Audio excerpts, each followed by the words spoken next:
सोनू सुध सर जी, सुध के साथ प्यार लौटा रे। एक ही तो दिल हमारा, कितने बार जीते जा रे।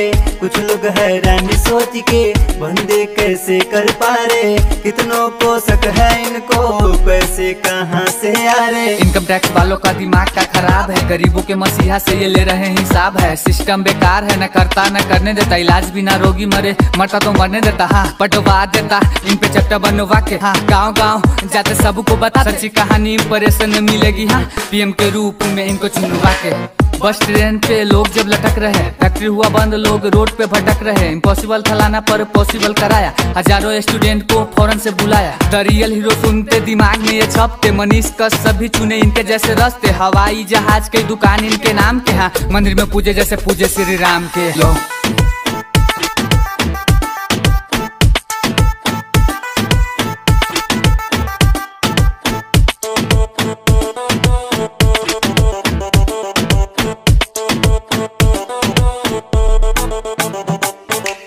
स्वागत में जुटल बा बिहार सोनू भैया के। खिल जाई धरती आसमान गंगा मैया के।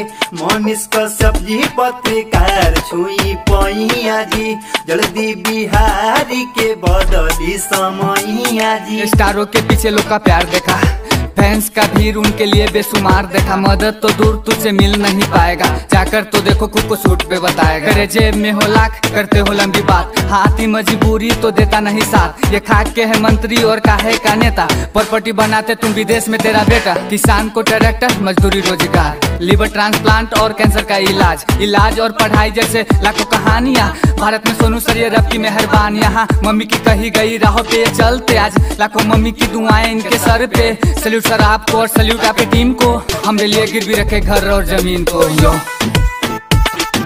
पवन सिंह सोहन सोहन सोहन, पवन सिंह सोहन।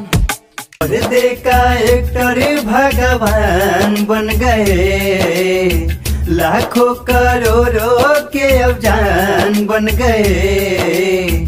कोरोना के टाइम दो ही थे मौजूद, एक था खुदा और दूसरा सोनू सूद। हाँ जी दूसरा सोनू सूद, एक था खुदा और दूसरा सोनू सूद। हाँ जी दूसरा सोनू सूद। जय हिंद। इस देश में सोनू सूद के जितने भी फैन हैं, खासकर बिहार में जितने भी लोगों का मदद सोनू सूद ने किया है, विनती है वे सभी लोग एक बार सोनू सूद के ऊपर गाया हुआ गाना जो ये युवा कलाकार बिहार के गाए हैं, अश्लील मुक्त गाना है, जरूर सुने और अच्छा लगे तो एक बार जरूर शेयर करें।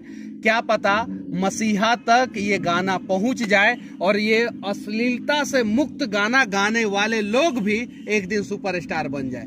बिहार में अनेकों अश्लील कलाकारों को सुपरस्टार बनाया है और वो हम ही लोगों ने बनाया है। तो एक बार अच्छा गाना गाने वाले को सुपरस्टार बना के देखे, क्या पता बिहार का दशा और दिशा बदल जाए। बाकी 21 तारीख को सोनू सुधार है, उनके स्वागत में इन लोगों ने गाना गाया है। गाना कैसा लगा आप लोग कमेंट करके जरूर बताना। जय हिंद।